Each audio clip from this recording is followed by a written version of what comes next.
हैं जो उन अखाड़ों से जुड़े राजीव हुए राजीव इस बीच हमारे दर्शकों को बताइए, ये अलौकिक नजारा तो हमारे दर्शक देख ही रहे हैं इस वक्त। जी राजीव, अलौकिक नजारा हमारे दर्शक देख रहे हैं इस वक्त, जिसमें साधु संत नागा बाबू सज धज कर निकले हैं और ढोल नगाड़ों के साथ निकले हैं, घंटी घड़ियाल के साथ निकले हैं। पूरा वातावरण शुद्ध और ऊर्जा से भरपूर लग रहा है। इस बीच दर्शकों को ये बताएं कि जो ये श्रृंगार होता है नागा साधुओं का, उस श्रृंगार की क्या परंपरा है, किस तरह से ये तैयार होते हैं। और आप तो अखाड़ों में भी कई रात आपने बिताई है, ये कितने बजे रात से तैयार होना शुरू कर देते हैं आज के स्नान के लिए, अमृत स्नान के लिए?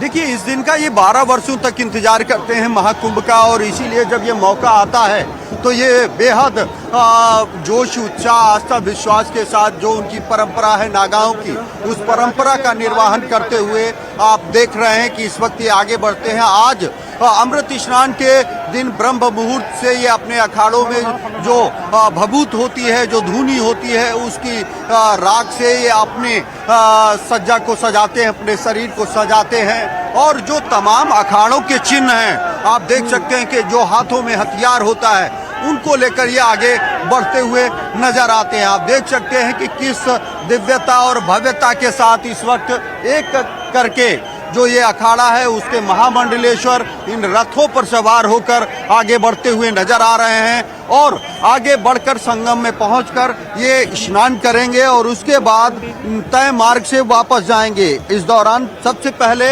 अमृत स्नान के दिन सभी 13 अखाड़े स्नान करेंगे। पहले जैसा कि मैंने बताया कि शंभू पंचायती अटल अखाड़ा जो आगे आपको बढ़ता हुआ नजर आया है, उसके बाद 7:05 पर निरंजनी अखाड़ा और आनंद अखाड़ा भी स्नान करने के लिए आगे बढ़ेगा। इसी तरह आप देख रहे हैं ये सनातन की भव्य परंपरा है, ये वो पूज्य दिव्य साधु संत हैं जो वर्षों तक जी। और राजीव ये भी बताएं कि एक एक अखाड़े में क्या साधु संतों और नागाओं की संख्या भी निर्धारित होती है क्या, कि कितने नागा कितने साधु संत स्नान करें, या फिर जिस अखाड़े से जितने साधु संत और नागा आते हैं उन सबको होता है कि वो सभी स्नान कर सकते हैं? क्योंकि वक्त निर्धारित है तो क्या संख्या भी निर्धारित होती है? देखिए ये निर्धारित किया गया है कि यहाँ पर जो साधु संत हैं वो यहाँ पर पहुंचेंगे। समय निर्धारित किया जाता है, उस निर्धारित समय में एक अखाड़े के सभी साधु संतों को स्नान करना होता है। ये बेहद अनुशासन पूर्ण ढंग से ये साधु संत स्नान करते हैं, क्योंकि 13 अखाड़े होते हैं और उनसे जुड़े भी कई अखाड़े होते हैं। तो ऐसे में निर्धारित समय सीमा के भीतर ये साधु संत अमृत स्नान के दिन स्नान करके अपने अखाड़ों में वापस जाते हैं, ताकि इस मौके पर देश दुनिया से आने वाले करोड़ों की संख्या में जो अन्य श्रद्धालु हैं वो भी आस्था की डुबकी संगम पर लगा सकें। आप देख सकते हैं कि तमाम इस वक्त जो साधु संत हैं वो यहाँ पर मौजूद हैं, और इस वक्त आप तमाम जो विदेशी संत हैं जो श्रद्धालु हैं वो भी आपको नजर आ रहे हैं, वो भी इन अखाड़ों से जुड़े हुए हैं, क्योंकि ये स्नान के लिए आगे बढ़ रहे हैं। तो ऐसे में इनसे बात करने की मनाही है, लेकिन इनके पीछे जो आप देख रहे हैं ये वो भक्त हैं जो इन संबंधित अखाड़ों से जुड़े हुए हैं। इनसे बात करने की जरूर कोशिश करेंगे। कहाँ से आए हैं आप? कहाँ से आए हैं आप? मऊ से। किस तरह की व्यवस्था है? बहुत अच्छी व्यवस्था है। हाँ। आप महाराज कहाँ से आए हैं? हम दिल्ली से आए हैं। दिल्ली किस तरह की व्यवस्था है? बहुत उत्तम, अभूतपूर्व, बहुत बढ़िया। आप देख रहे हैं कि अनंत विभूषित महामंडलेश्वर स्वामी शिव प्रेमानंद पुरी जी महाराज इस वक्त अखाड़े के लिए बढ़ते हुए नजर आ रहे हैं, और साथ ही साथ उनके तमाम जो श्रद्धालु हैं वो भी आगे बढ़ रहे हैं। इस दौरान आप देख सकते हैं कि तमाम जो साधु संत हैं जो महामंडलेश्वर हैं वो इस वक्त अपने अपने रथों और साधनों पर सवार होकर संगम तट पर पहुंचे हैं। अब से कुछ ही देर बाद जो निर्धारित समय है उस समय सीमा के भीतर स्नान कर ये दूसरे रास्ते से वापस जाते हुए नजर आएंगे, जबकि दूसरी ओर जो यहाँ पर तमाम अन्य साधु संत हैं वो इस वक्त नजर आएंगे। इस वक्त आप देख सकते हैं कि कुछ विदेशी भी लोग हैं। Hello, what do you want to hello what do you want to say about Mahakumbh? Ma'am what do you want to say about Mahakumbh? Oh, this is just the most amazing experience. It's fantastic. We're loving every minute of it. It's our first time in India. I'm here with my daughter and it's very emotional. I'm loving it. Thank you. तो ये आप देख सकते हैं कि ये जो भारत की गौरवशाली परंपरा है, जो यहाँ का अद्भुत सनातन धर्म है, जिसके जो मूल मंत्र है वासुदैव कुटुंबकम, यानी कि पूरा विश्व ही हमारा परिवार है। इस आस्था और विश्वास से जुड़े इस धर्म से न सिर्फ हिंदुस्तान के ये तमाम श्रद्धालु जुड़े हुए नजर आ रहे हैं, बल्कि देश दुनिया के, चाहे वो बिल्कुल ऑस्ट्रेलिया हो, आयरलैंड हो, राजीव, US हो, एक आप वक्त देख सकते था हैं कि ये जो नागा साधु हैं वो इस वक्त आगे बढ़ते हुए नजर आ रहे हैं। वो इस वक्त लोगों को बिल्कुल राजीव, एक बोलते हुए वक्त नजर आ था रहे हैं कि जब सनातन को पिछड़ा हुआ माना जाता था। एक वक्त ऐसा था कि सनातन को पिछड़ा हुआ और सनातन से जुड़े हुए धार्मिक अनुष्ठानों को, कर्मकांडों को भी पिछड़ा हुआ माना जाता था। लेकिन अब देखिए, देश ही नहीं विदेशों से लोग, जो कि बड़ी बड़ी हस्तियां हैं, जिन्होंने एक मुकाम हासिल किया है, जो पढ़े लिखे हैं, बहुत बड़े बिजनेसमैन हैं, हर तरह के लोग सनातन से जुड़ रहे हैं। और न सिर्फ जुड़ रहे हैं, बल्कि वो जो कर्मकांड हम जिसे कहते हैं उसे करते हुए भी दिख रहे हैं। और वो प्रयागराज में भी देखने को मिल रहा है, जैसा कि अभी आपने दिखाया। महाराज जी, अमृत स्नान है आज, बड़ा पवित्र मौका है। हाँ, बहुत पवित्र मौका है, बहुत बड़ी व्यवस्था है। 1 घंटा आचार्य का रथ नहीं, पूरे के पूरे रथ चले गए पीछे। किस तरह से व्यवस्था की गई है, किस तरह से? देखो, ऐसी व्यवस्था है भाई। ठीक है, सब लोग पब्लिक उधर टूट रखी है, हम क्या करेंगे? ये लोग भी आपका दर्शन करना चाहते हैं महाराज जी। पुलिस लोगों के पास में भी, वहाँ पर वो भी क्या करेंगे? सब पब्लिक अंदर घुस रही है। बहुत लोग देखना चाहते हैं, आपका दर्शन करना चाहते हैं। अरे भाई, क्या दर्शन करेंगे यहाँ पर बाबा? अंदर आप देख सकते हैं कि ये वो पूज्य नागा संत हैं जो इस वक्त अमृत स्नान के लिए आगे बढ़ते हुए नजर आ रहे हैं। लेकिन जो पब्लिक का जन सैलाब है, बिल्कुल क्योंकि राजीव, होता है नागा साधु संत ऐसे ही होते हैं जी। नागा साधु संत ऐसे ही होते हैं, मनमौजी होते हैं। उन्हें सांसारिक नियमों से और लोभ मोह से कोई मतलब नहीं होता है। बस वो ईश्वर में रत रहते हैं और ईश्वर की राह पर तेजी से आगे बढ़ते जाते हैं। जैसा कि इनकी थोड़ी नाराजगी दिखी, इनका कहना है कि भैया हम तो अपना काम कर रहे हैं और इतनी बड़ी तादाद में लोग हमें क्यों देखने आ रहे हैं। इन्हें मोह नहीं है कि कोई इन्हें देख रहा है या नहीं देख रहा है। इन्हें तो बस ईश्वर की आराधना करनी है, अपनी परंपराओं को, अपनी तपस्या को पूरा करना है। राजीव, अपनी बात पूरी कीजिए आप। अब देखिए, यकीनन क्योंकि जो आप देख रहे हैं, जन सैलाब देख रहे हैं, जो लाखों की संख्या में, करोड़ों की संख्या में लोग मकर संक्रांति के मौके पर पहुंचे हैं, इनसे भी हम बात करने की कोशिश करेंगे और जानेंगे कि ये लोग कहां से आए हैं। आप लोग कहां से आए हैं? हम लोग मणिपुर आसाम से। किस तरह की व्यवस्था है? बहुत बढ़िया, बहुत बढ़िया। योगी जी के राज में सब कुछ बढ़िया रहता है। आप कहां से? हम भी मणिपुर इम्फाल से आए हैं। आप लोग कहां से आए हैं? कानपुर। किस तरह की व्यवस्था है? बढ़िया व्यवस्था है। यहाँ पर किसका इंतजार कर रहे हैं?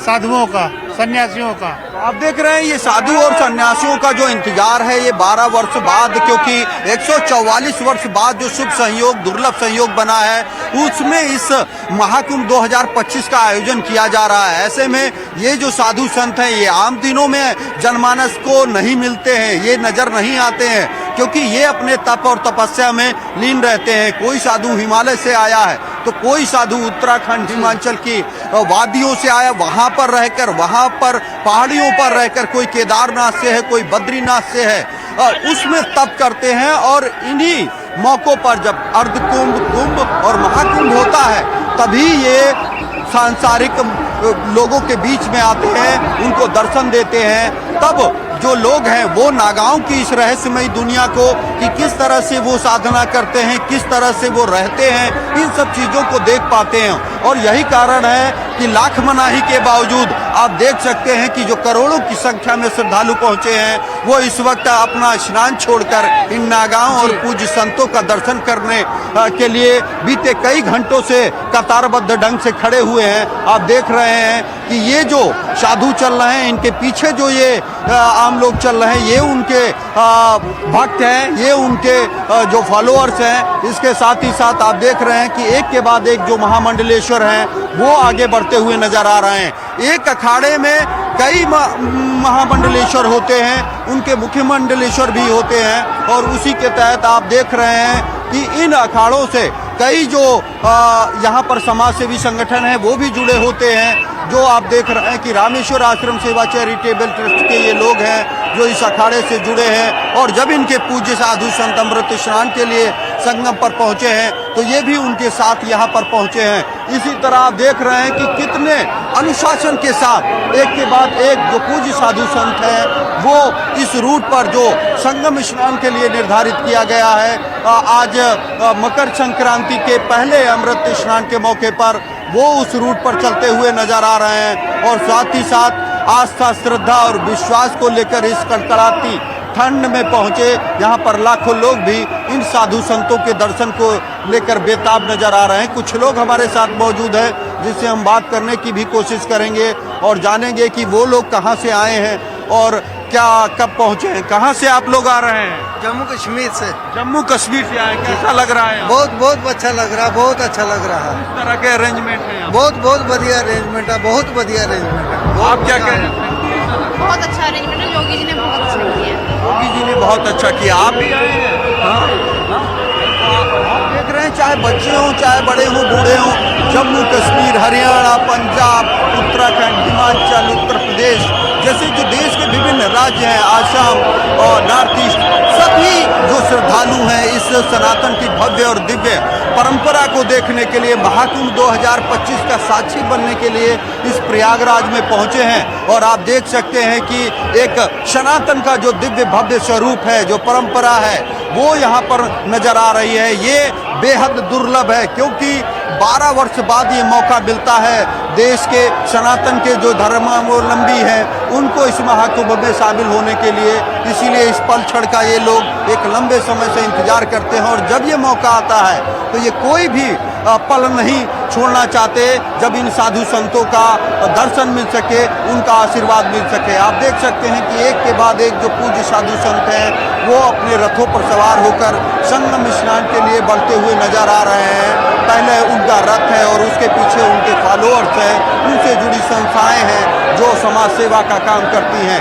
इसी तरह आप देख रहे हैं कि जो निर्धारित समय है उस पर जो पहला अखाड़ा है जो परंपरागत तौर पर सबसे पहले स्नान करता हुआ रहा है वो इस वक्त स्नान के लिए संगम तट पर पहुंच चुके हैं और वहां पर संगम में डुबकी लगाने के लिए जो नज़ारा है वो भी आप देख रहे हैं। आप देख सकते हैं कि एक के बाद एक जो पूज्य साधु संत हैं वो अपने अखाड़ों से निकलकर इस वक्त जो उनकी पारंपरिक वेशभूषा है उसमें यहाँ पर इस वक्त सभी श्रद्धालुओं को आशीर्वाद देते हुए अपने अपने अखाड़ों से संगम स्नान के लिए निकले हैं। क्योंकि इस महाकुंभ 2025 में 3 अमृत स्नान है। पहला अमृत स्नान आज मकर संक्रांति के दिन है, दूसरा अमृत स्नान 29 जनवरी को मौनी अमावस्या के दिन होगा और तीसरा अमृत स्नान 3 फरवरी को बसंत पंचमी के मौके पर होगा।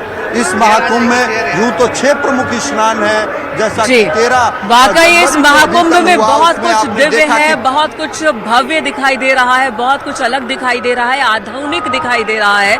हमारे तमाम अखाड़े भी आधुनिक हो गए हैं, साधु संत आधुनिक है।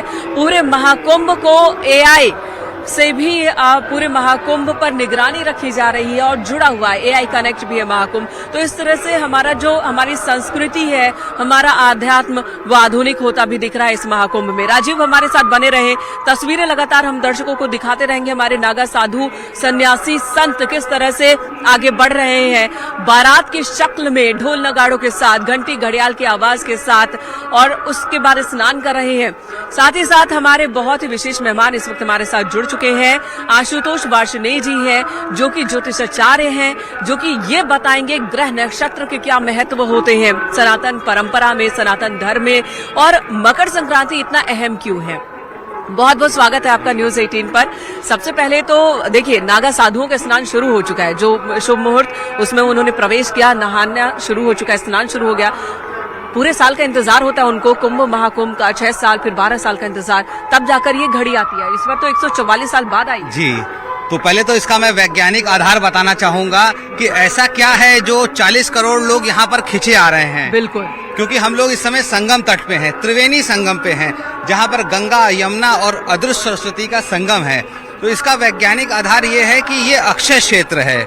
आज मकर संक्रांति के दिन जो इतनी भीड़ उमड़ रही है, उसका वैज्ञानिक आधार है संगम का अक्षय क्षेत्र है। यहाँ पर E is equal to mc²। जैसे हम लोग कहते हैं ना, energy can neither be created not destroy.